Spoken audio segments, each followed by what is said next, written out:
नमस्कार। मैं doctor S के उपाध्याय, सियाचार्य लोक प्रशासन, MSJ कॉलेज भरतपुर। आज हम BA सेकेंड ईयर के फर्स्ट प्रश्न पत्र भारत में प्रशासनिक संस्थाओं के टॉपिक राजनीतिक दल और दबाव समूह विषय पर चर्चा करेंगे। पिछले वीडियो में हमने राजनीतिक दल क्या है, राजनीतिक दल के आवश्यक तत्व क्या हैं, राजनीतिक दल के गठन के आधार क्या हैं और राजनीतिक दल की कार्य और भूमिका विषय पर चर्चा की। आज हम राजनीतिक दलों के लाभ और राजनीतिक दलों के दोष अथवा कमियों के पर चर्चा करेंगे। तो सबसे पहले इस वीडियो में हम ये जानना चाहेंगे कि राजनीतिक जो दल हैं उनके प्रमुख लाभ क्या हैं। उनके प्रमुख लाभों में सबसे पहला है, राजनीतिक दल मानवीय प्रकृति के अनुसार होते हैं। राजनीतिक दलों का जो निर्माण होता है वो मानवीय आधार पर निर्मित होते हैं। उनकी प्रकृति मानवीय होती है, वे उदार होते हैं, अनुदार होते हैं। कुछ राजनीतिक दल जटिल होते हैं, लेकिन फिर भी इनको हम सभी प्रकृतियों को हम ये देखें तो मानवीय गुणों पर ही राजनीतिक दलों का निर्माण होता है। इसलिए ये इसका लाभ ये होता है कि इनका मानवीय निर्माण होता है वो मानवीय आधार पर होता है। राजनीतिक दलों का दूसरा लाभ है कि राजनीतिक दल सरकार की निरंकुशता को रोकते हैं। राजनीतिक दल विशेषतर विरोधी दल जो सरकार के द्वारा जो अनुचित कार्य किए जाते हैं, न केवल उन पर उनकी आलोचना करते हैं और बल्कि उनकी स्वेच्छाचारी जो प्रवृत्ति है उन पर अंकुश लगाने का कार्य भी करते हैं। इसलिए शासन व्यवस्था को संतुलित रखने के लिए और जनता के प्रति अनुकूल रखने के लिए इन विरोधी दलों का होना आवश्यक है। तो राजनीतिक दल सरकार की निरंकुशता को रोकते हैं। तीसरा लाभ जो राजनीतिक दलों का है वो है, राजनीतिक दल मतदाताओं का ध्यान बड़ी समस्या की ओर आकर्षित करते हैं। राजनीतिक दल जनसाधारण की छोटी छोटी निजी बातों को हटाकर बल्कि देश के राष्ट्रीय हित में और जनता के हित में जो बड़ी समस्याओं हैं उन पर जनता का ध्यान केंद्रित करना चाहते हैं। इससे उनकी समस्याओं के निराकरण में सहूलियत होती है, सुविधा होती है। नेक्स्ट राजनीतिक दलों का जो लाभ है वो है, राजनीतिक दल लोकतंत्र के संचालन को बहुत सुगम बनाते हैं, सुलभ बनाते हैं। प्रत्येक राजनीतिक दल जनता के नियंत्रण पर ही रहता है और जन समस्याओं के निराकरण के लिए कार्य करता है। इसलिए प्रत्येक राजनीतिक दल लोकतंत्र के संचालन को सुलभ बनाता है, स्वयं भी पार्टिसिपेट होता है और जन समस्याओं के लिए सहयोगी बनना चाहता है। इसलिए राजनीतिक दल जनता के और उसके बीच में एक सुलभ संचालन का कार्य करते हैं। नेक्स्ट जो है, राजनीतिक दल कार्यपालिका विधानमंडल में सहयोग प्रदान करते हैं। प्रत्येक राजनीतिक दल का ये उद्देश्य होता है सत्ता प्राप्त करें और सत्ता के आधार पर वो शासन का संचालन करें। राजनीतिक दल चाहे वो पक्ष का हो विपक्ष का हो, कार्यपालिका के द्वारा कार्यकारी कार्यों में, विधानमंडल के द्वारा विधि निर्माण में वो आवश्यक राष्ट्र हित में, जनहित में, लोक हित में कार्य करने में सहयोग प्रदान करते हैं। नेक्स्ट जो लाभ है, राजनीतिक दल सरकार और जनता के मध्य एक कड़ी का कार्य करते हैं, एक सेतु का कार्य करते हैं, जिससे जन समस्याओं को सरकार तक पहुंचाने में सुगमता सरलता रहती है। वहीं सरकार की नीति और कार्यक्रमों को जनता तक पहुंचाने में भी सुगमता रहती है। अगला जो लाभ है वो है, राजनीतिक दल जनता में एक जन जागृति पैदा करते हैं, जागृति उत्पन्न करते हैं।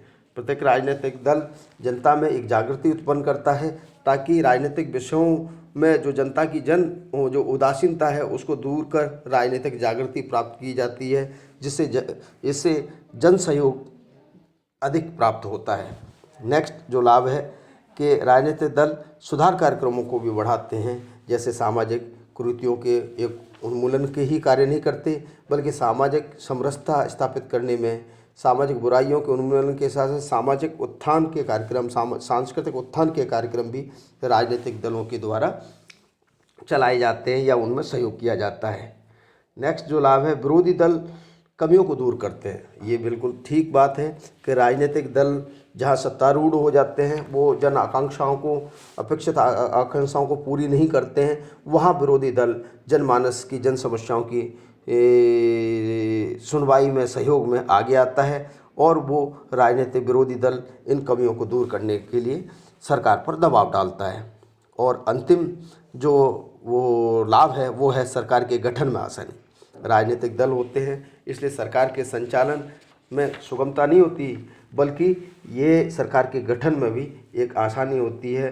प्रत्येक प्रतियोगिता के माध्यम से राजनीतिक दलों की जो विभिन्न जो प्रतियोगिता होती है उसके माध्यम से एक जनहित युक्त सरकार के गठन में भी आसानी होती है।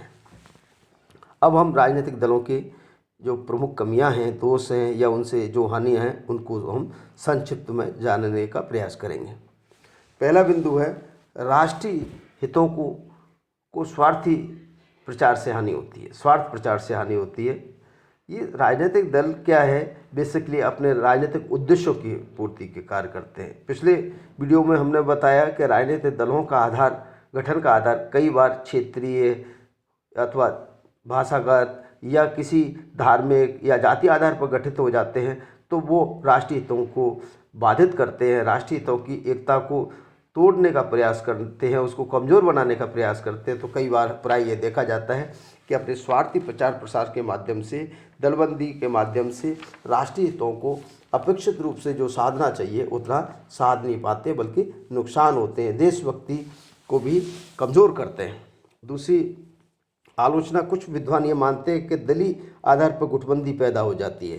प्रत्येक राजनीतिक दल दलीय आधार पर, चाहे वो दल आंतरिक आधार पर हो, दल के अंदर ऐसे लोगों का समूह बन जाता है जो एक दूसरे के प्रति भय, घृणा या झूठ या ईर्ष्या इत्यादि स्थिति के भाव उत्पन्न कर देते हैं या विचार उत्पन्न कर देते हैं, इसलिए गुटबंदी पैदा हो जाती है। तीसरा आलोचना या इनका दोष है वो राजनीतिक दल निजी व्यक्तित्व को कुचलते हैं। प्रत्येक राजनीतिक दल ये चाहता है कि अच्छे व्यक्ति सामने आएँ, लेकिन प्राय व्यवहार में ये देखा जाता है कि जो सक्षम और योग्य व्यक्ति होते हैं उनके व्यक्तित्व को कुचलने का कार्य भी इन्हीं राजनीतिक दलों के द्वारा अनुशासन और आचरण के संकुचन के माध्यम से ही किया जाता है। नेक्स्ट जो हानि है वो है दलीय प्रणाली से योग्य व्यक्ति देश को वंचित हो जाते हैं।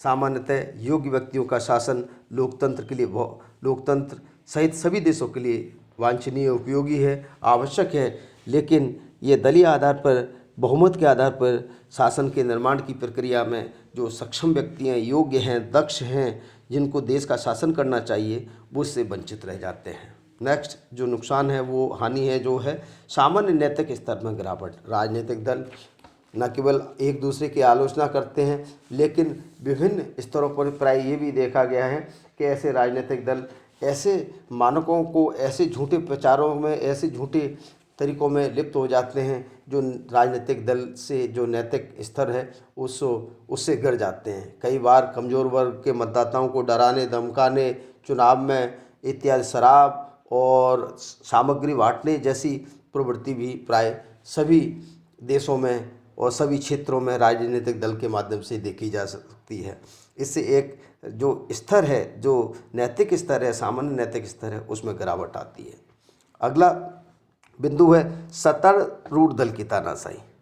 राजनीतिक दलों का दोष ये भी है कि जब वो सत्तारूढ़ हो जाते हैं तो वो विचारधारागत आधार पर कार्य करते हैं, राजनीतिक उद्देश्यों की पूर्ति के लिए कार्य करते हैं, जनमानस, जन समस्याओं के निराकरण में उनकी रुचि कम होती है, अथवा उनकी कई बार तो ये भी देखा जाता है कि प्रेशर ग्रुप के दबाव में वो एक अलग वर्ग का विकास करने में लग जाते हैं, जबकि गरीब तबका है या जो जिनकी अपेक्षा हैं उनको वो पूरा नहीं कर पाते हैं।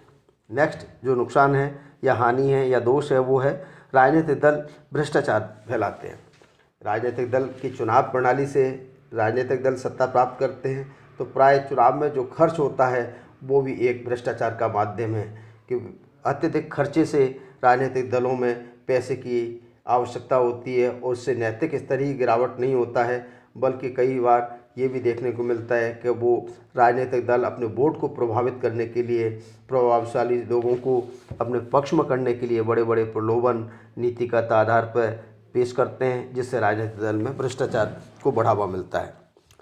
नेक्स्ट बिंदु है बहुदलीय व्यवस्था में अस्थायी सरकार। कई बार प्राय ये देखा जाता है कि जो जहाँ बहुदलीय व्यवस्था होती है वहाँ किसी भी एक दल को स्पष्ट बहुमत नहीं होता है, इसलिए सरकार स्थिर नहीं बन पाती है, अस्थायी सरकार बनती है। परिणामतः सरकार जनहित में जो स्थायी नेतृत्व जो प्राप्त होने के पश्चात जो निर्णय जनहित में होने चाहिए प्राय वो अपने बहुदलीय प्रणाली में देखने को नहीं मिलते हैं।